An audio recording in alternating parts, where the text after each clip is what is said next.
विकार नमो योग समारी के पंचपरमेष्टि भगवान की देवादिदेव गजानन श्री पार्श्वनाथ भगवान की परम पूज्य आचार्य श्री शांति सागर जी महाराज की परम पूज्य आचार्य श्री अभिनंदन सागर जी महाराज की परम पूज्य आचार्य गुरुदेव सुंदर सागर जी महाराज की गुरुदेव समंत भद्र स्वामी की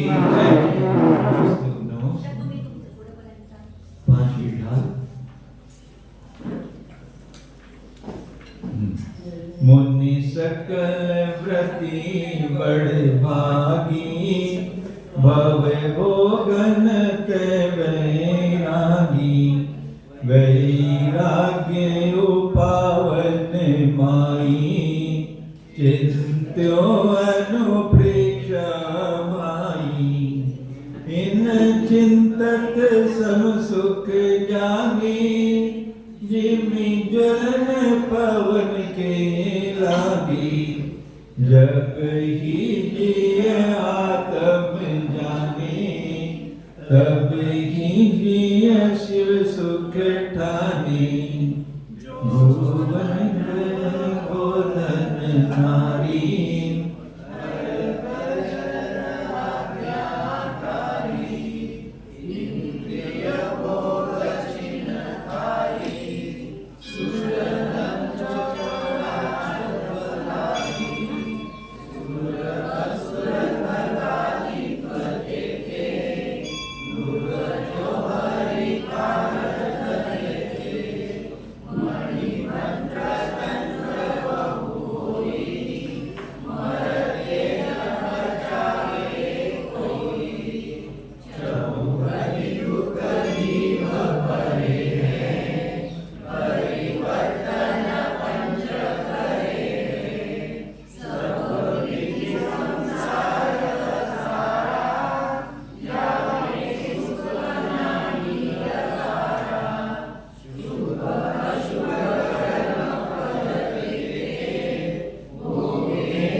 कि जो सम्यक दर्शन, सम्यक ज्ञान और सम्यक चारित्र ये सब सारभूत कब हैं? जब ये सम्यक के साथ हैं। भाव मोहते न्यारे, यदि मिथ्यात्व के सहित हैं तो दर्शन, ज्ञान, चारित्र तीनों भी मिथ्या हैं। सो धर्म जिये जब धारे, ऐसा जो आत्मा का धर्म है, सम्यक दर्शन, सम्यक ज्ञान, सम्यक चारित्र। अब 10 धर्म तो हो गए 10 लक्षण में, अब तो आगे होने नहीं वो। ऐसा है क्या? कल एक आदमी ने एक प्रश्न किया कि बाहर से आया हुआ था कि महाराज जी 10 लक्षण 10 धर्म है ना, एक दिन का एक धर्म है, तो एक दिन का एक धर्म करना चाहिए या 10 दिन, या एक दिन में 10 धर्म कर लेने चाहिए? मैंने कहा अच्छा बताओ, 10 दिन के बाद एक भी करना चाहिए या नहीं करना चाहिए? ये 10 दिन है, उनमें एक दिन में एक करना चाहिए कि 10 के 10 दिन भी एक दिन करना चाहिए और 10 दिन के बाद एक भी नहीं करना चाहिए? इनमें कौन सा ठीक है? ये 10 धर्म कोई बाह्य की वस्तु नहीं है। 10 लक्षण पर्व के माध्यम से तुम्हें तुम्हारे वैभव का भान कराया है आचार्य ने। ये तो तेरे आत्मा के धर्म है, इनबिल्ट है ही आत्मा में, पर अभी प्रकट नहीं। प्रकट करने के लिए तुझे हर 4 महीने में संबोधन करते हैं, देख तेरी वस्तु ये है, ये एक दिन का धर्म नहीं, ये 10 दिन भी एक दिन में कर लो बस, ये नहीं।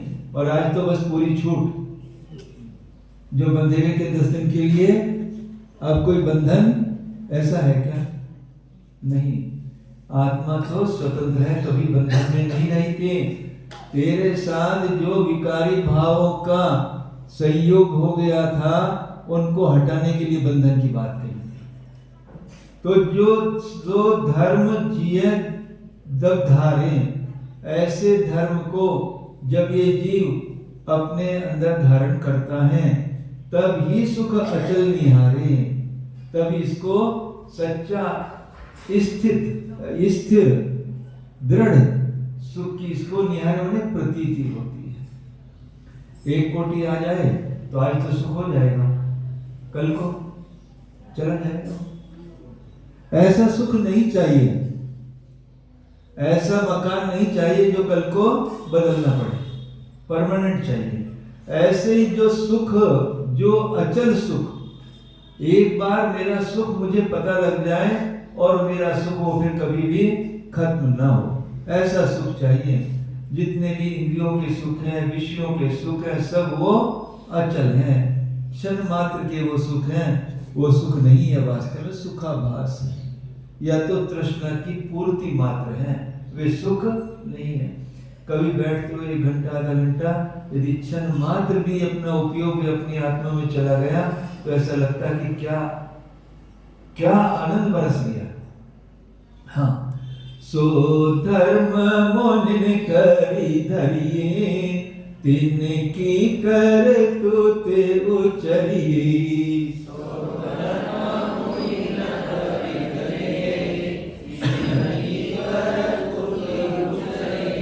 ताको सुनिए भवि प्राणी, अपनी अनुभूति पिछानी।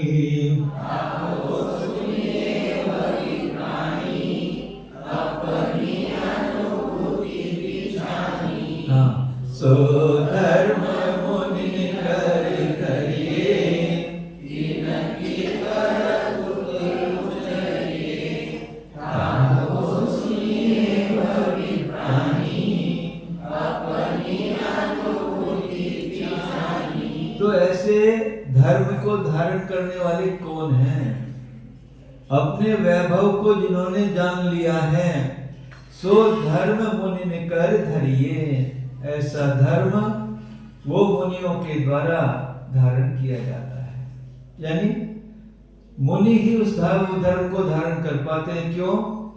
ग्रस्त अवस्था में तो भैया कितने विकल्प रहते हैं, विकल्प रहते नहीं। आपको विकल्प ज्यादा है या हमको? हाँ डॉक्टर, हाँ? तो विकल्प अच्छे हैं या बुरे हैं? कोई भी प्रकार के विकल्प तो किसी तरह से भी अच्छे नहीं है। आत्म स्वभावम परभाव, सब विकल्पों से भिन्न ये मेरे आत्मा का स्वभाव है। तो ये विकल्प छोड़ने लायक है कि नहीं है? छोड़ने ही है। और ग्रस्त अवस्था में छूट जाएंगे क्या? जिस समय आपको स्वाध्याय करने बैठोगे ना, उसी समय फोन आ जाएगा घर से, भाभी चाहिए शाम के लिए।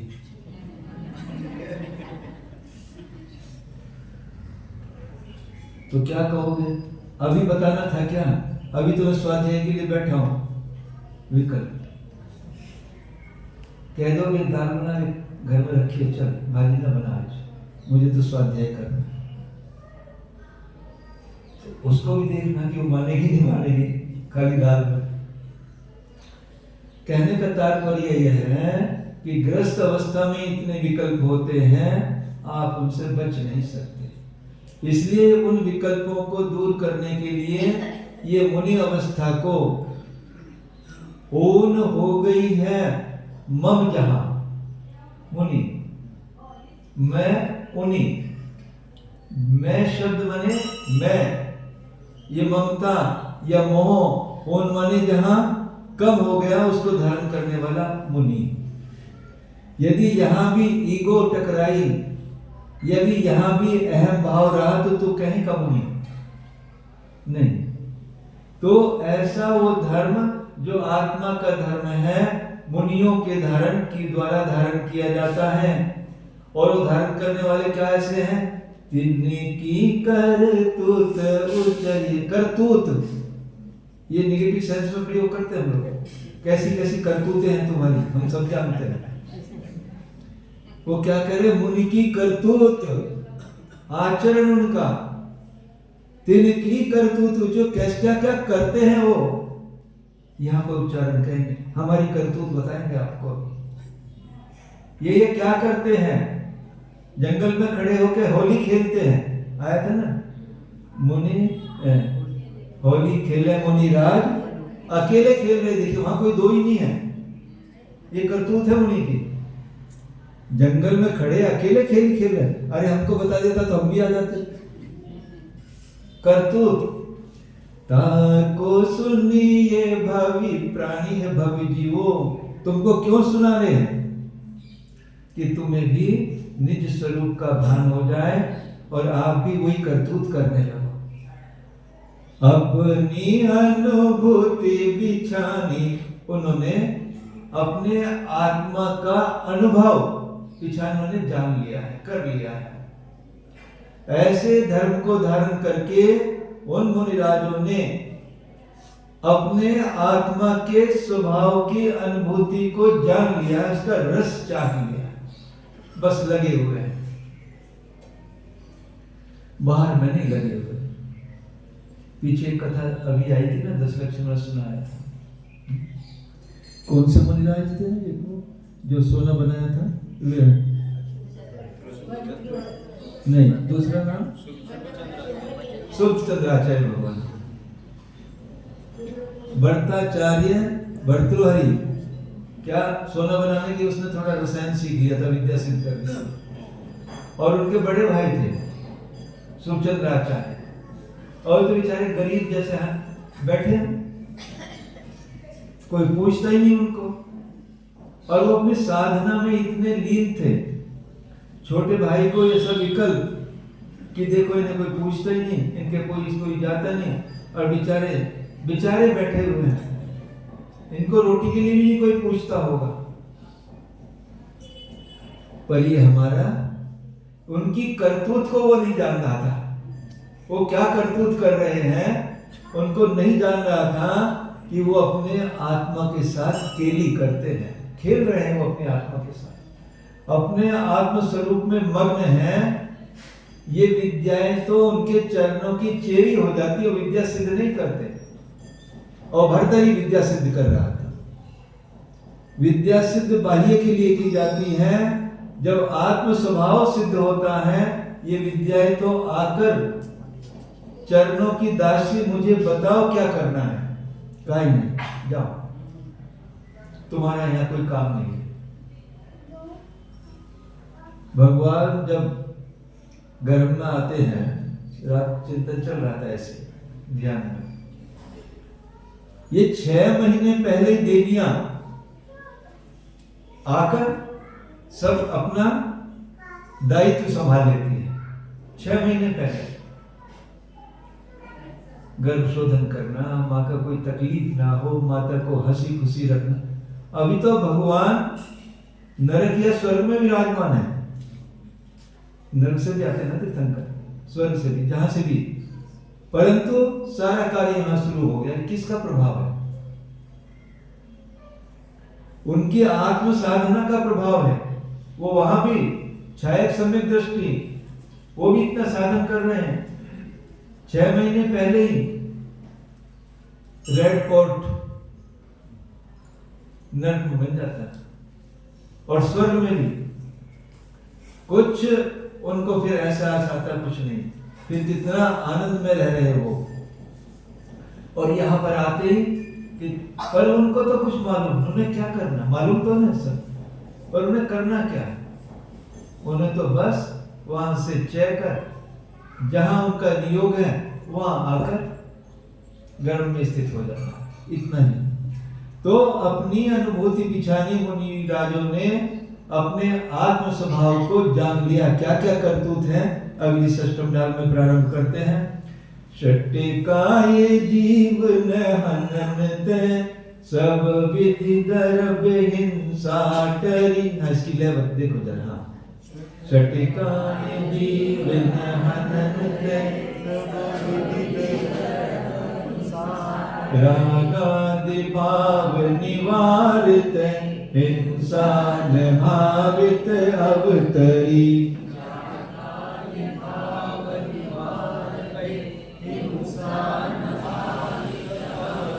जिनके नलेश मृषान जल मृणभु बिना दियो गहे।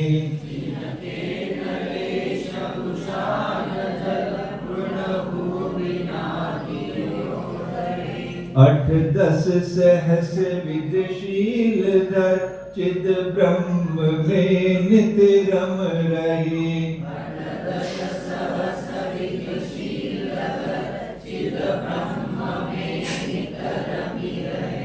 षट्टिकाय जीवन हननते सब विधि दर्भ हिंसा हरि। आगादि भाव निवारत हिंसा न भावित अवतरी। जिनके नलेश प्रशान जल मृण को बिना दियो गए। 8-10 सहस विदशील धर चिद ब्रह्म में नित रमि रहे। चलो भैया पढ़ो इधर। काय जीवन हननते सब विधि दर्भ हिंसा टरी। रागादि भाव निवारते हिंसा न भावित अवतरी। जिनके नलेश वृषान जल मृणभून बिना दियो गहे। 8-10 सहस विदशील धर चिद ब्रह्म में वितरमि रहे। षट्टिकाय जीव न हननते। 6 काय के जीवों का हिंसा का तो भाव भी नहीं आ सकता। षट्काय के जीव तो सब समझते हैं ना, कौन कौन से हैं? 1 इंद्री, 2 इंद्री, 3 इंद्री, 4 इंद्री, 5 इंद्री, ये 5 हो गए, और त्रस्काय सब, ये षट्काय जीव कहते हैं। ठीक है, हाँ 5 स्थावर, तो हमने क्या बताया? 1 नहीं, हाँ पृथ्वी जल अग्नि वायु वनस्पति, 5 स्थावर और 1 त्रस्त, ये ठीक हो गया, क्षमा पाओ। हाँ, तो 5 स्थावर जीव और 1 त्रस्काय, ये 6 जीवों के हिंसा नहीं करने से, द्रव्य हिंसा सब प्रकार से द्रव्य हिंसा टल गई। अब वो द्रव्य हिंसा के त्यागी। अब मुझसे कोई द्रव्य हिंसा। एक कल व्यक्ति आया कि महाराज जी को एक नियम दे दो। मैंने ठीक है बताओ भैया, आप ही दे दो, आज अच्छा दिन है, तुम्हारा भार लगेगा। यदि तुम अपनी इच्छा से लोगे तो तुम्हारा जो शरीर वो कार्य होगा। उसने कहा मैं आज से चप्पल जूतों का त्याग करना चाहता हूं। पत्नी बगल में बैठी हुई थी। नहीं नहीं नहीं, अभी समझ करना। हे भगवान, तूने कितनी बड़ी हिंसा अपने पल्ले ले ली। एक सेंटेंस मात्र ने उस पत्नी को कितनी बड़ी हिंसा का दोष लग गया। और जब तक वो चप्पल पहनेगा तब तक उसको दोष लगता रहेगा। विचार करो, बात बहुत छोटी और कितनी बड़ी है। एक जीव के भाव तुमने एक वाक्य कहने से बदल दिए, और जितने जीवों की हिंसा बच जाती और की हिंसा होने पर सबकी जिम्मेदारी तुमने अपने ऊपर ली। हिंसा तो उससे होगी और बंध तुझे भी होगा। यदि तू उसको प्रेरणा करती, हाँ ये तुमने बहुत अच्छा सोचा, मैं नहीं कर पाई तो कोई बात नहीं, आप तो जूते चप्पल का त्याग कर दो, ये बहुत अच्छा विचार किया, अनुमोदना कर देती तो उसके पैरों से होने वाली जितनी हिंसा थी वो सब बच जाती। उसका दिमाग बदल गया। कल बताएंगे महाराज जी। ऐसे हमारे जीवन में प्रति समय ऐसे ऐसे पल आते हैं। आपके घर में आपका कोई पति आज दीक्षा लेने जाए तो आप परवानगी दे दोगे क्या? हाँ, दोगे? बोलोगे?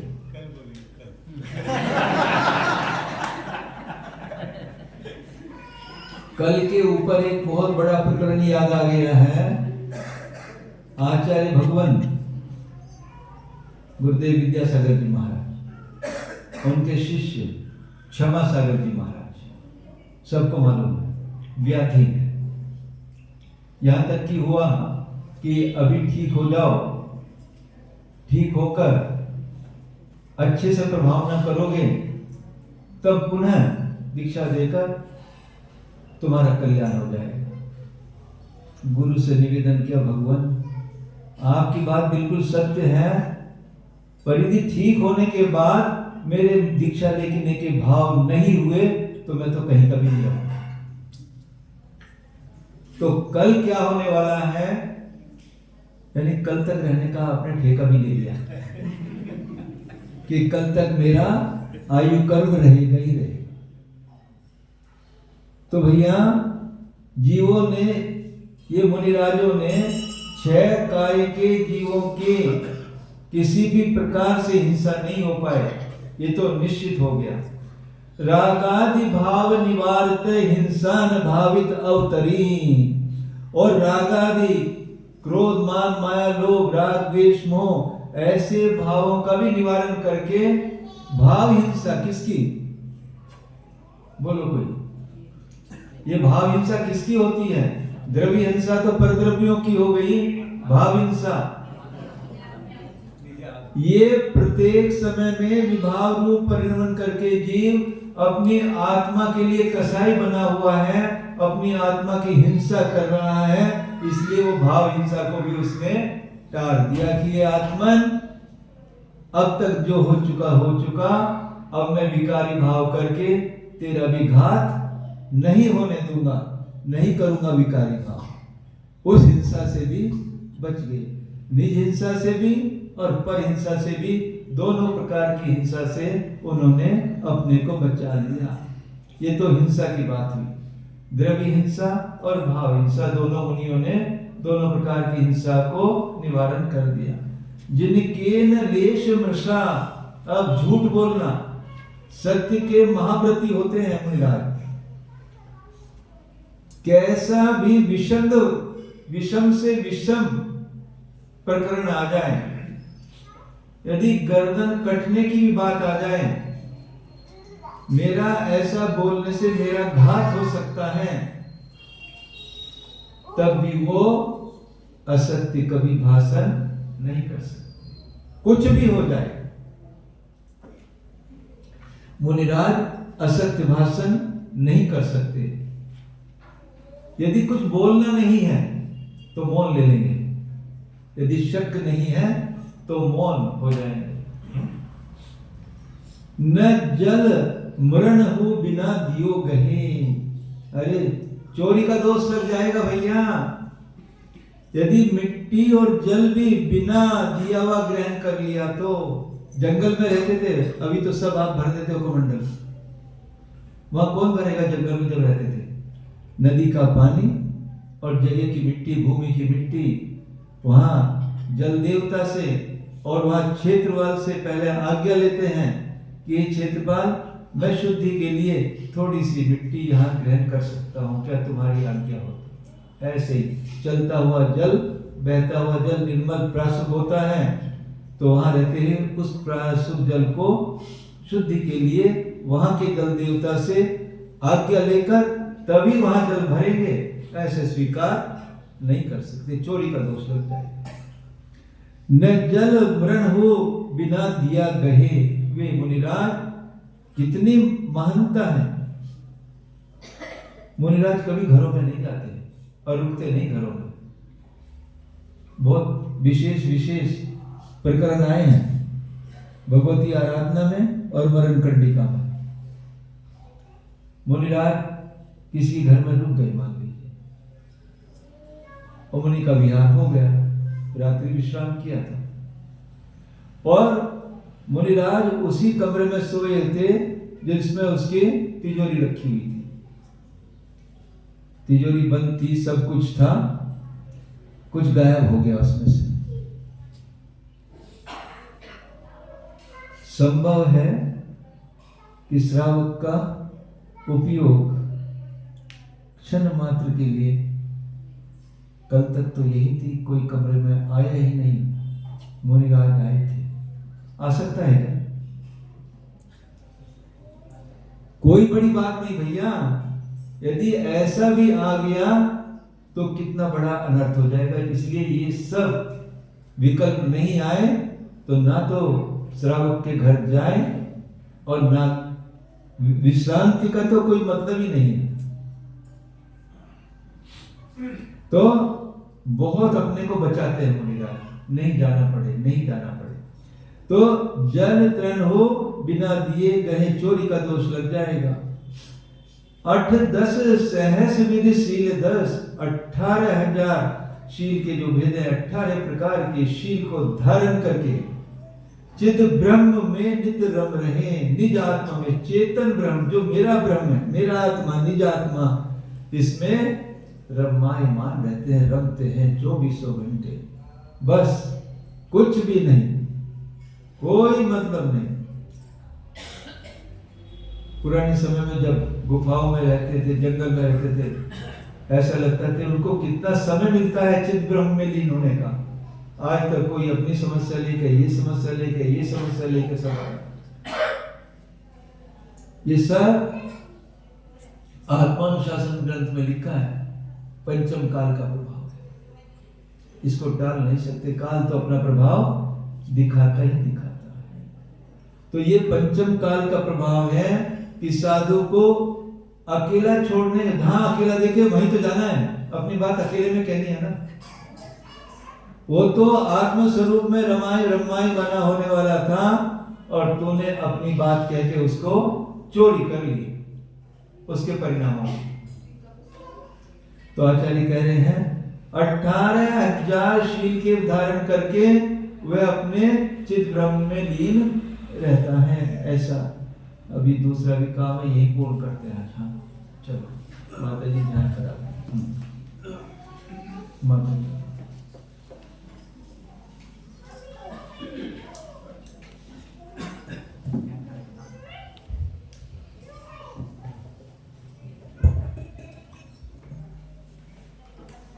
सावधान।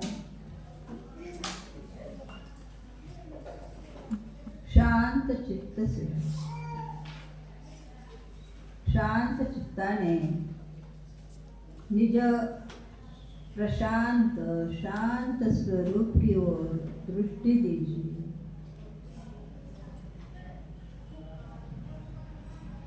अपना उपयोग एकाग्र कर अंतर्दृष्टि करके जानना है। यह जो सब सुन रहा था, कौन सुन रहा था? कहाँ है वह?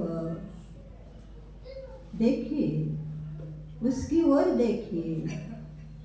यह जानने वाला तो मैं चैतन्यमय जीव हूँ। जान ही रहा हूँ। जैसे खुद को जान रहा हूँ वैसे पर को ही जानता है। पर को जैसे जान रहे हैं वैसा मैं खुद को भी जान रहा हूँ। जानने में आने वाला यही मैं त्रिकाली शुद्ध जीव हूँ। इस शुद्ध चेतना में हिंसा, झूठ, चोरी, कुशील, परिग्रह नहीं ही है। ये तो सब पाप के कारण है। यह मैं जीव हूँ, शुभ अशुभ भावों से रही, सब विकल्प जालों से रही, निज शुद्धात्मा में ही रहने वाला हूँ। जानिए, यह उपयोग तो मेरा स्वरूप है, फिर बाहर क्यों नहीं? इस उपयोग का उपयोग निज उपयोग स्वरूपी अपने शुद्धात्मा को जानने में ही लगाने में हमारा कल्याण है। बहुत निज स्वरूप में ही स्थिर होने का पुरुषार्थ करना चाहिए। निज स्वरूप की ही पहचान, निज स्वरूप का ही श्रद्धा, निज स्वरूप में ही रमणता, यही निश्चय सम्यक चारित्र। ऐसा मैं त्रिकाली रत्नत्रय संपन्न हूँ। रत्नत्रय विभूषित स्वरूपो